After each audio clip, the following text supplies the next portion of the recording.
In today's society, we know that women have come a long way in the world of sports performance and athletics ever since the birth of Title IX, giving women the fair right to play sports. However, despite this triumph, women still struggle to find equality and fairness evenly distributed throughout. Title IX was a revolution awaited by women all over the country. It was passed in 1972 by the United States Congress and stated that women will have equal opportunities as men on a whole, not the individual basis, according to Marie Hardin in 2009. The sports-related workplace has been desegregated but not integrated. While Sports Illustrated estimated in 1991 that fewer than 50 women were working as sportscasters at the 630 Sirius networks affiliated around the country, Fox Sports News producer Bob Seinfeld asserted that the past 10 years have seen growth in the number of women in sports broadcasting by about 50%. The number of women who are newscasters and news reporters has increased to 38% from previous years, but the struggle of obtaining management positions for women still remains, with 65% of management and administration positions being controlled by men. The average career span for a woman in sports news is approximately 10 years, and most women never reach managerial ranks. One of the biggest controversies was over female reporters in locker rooms. Some claimed it would be offensive to players' wives, while others assumed women couldn't handle themselves in a locker room due to the high amount of testosterone. In 1978, a U.S. federal judge ruled that male and female reporters should have equal access to locker rooms, but female reporters were constantly harassed. Chicago Cub reporter Paolo Boivin entered the St. Louis Cardinals clubhouse to interview infielder Terry Pendleton after a 1987 game.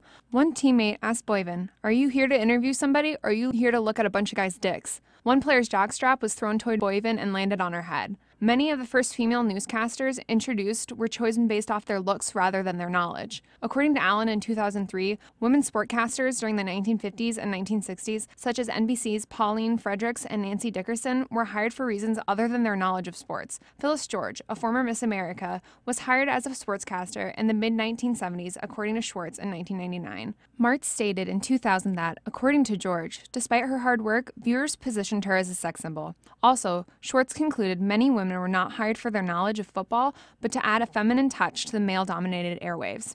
Finally, the ever-present issue of family obligations such as marriage and children influence women's goals, aspirations, and attainment, and professional women are caught in a double bind between the competing models of the ideal worker and ideal parent.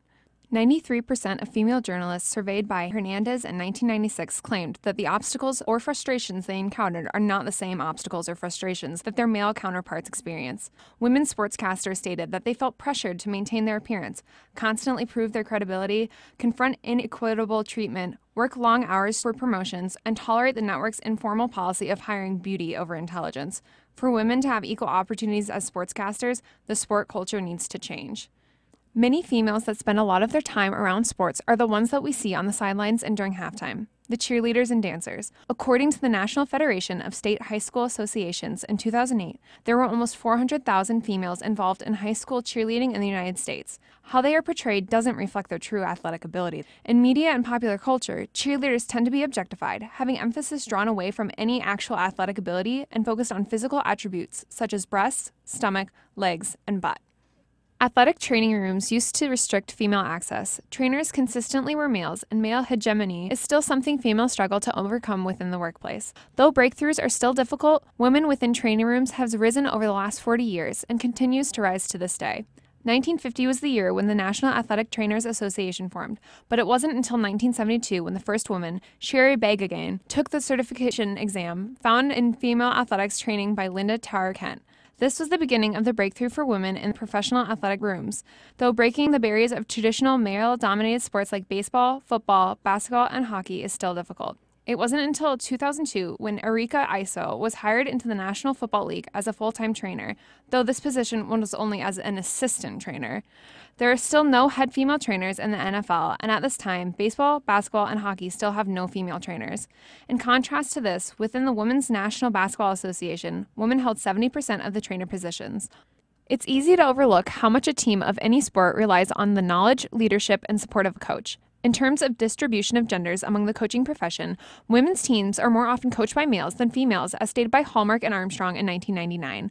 According to the NCAA, during the 2001-2002 academic year, 54% of all head coaches for women's sports teams in the NCAA were men. This does not go unnoticed by female coaches. One coach in particular noted the expectation for men to be athletic coaches. Her male manager was always approached first by the host of the athletic event they would attend, making her feel annoyed by what she called an automatic preconception. One interviewee recalled her experience of not being selected for a national coaching position because her athletic achievements were belittled by the board of selectors, which was predominantly male. One final concern that came up as a common theme in Nora's interviews included the extra work that women are expected to prove themselves alongside male coaches as well as athletes, which left the interviewees described feeling degraded. Come on. Push. Come on, man, push. 5 more. Come on, you can do it.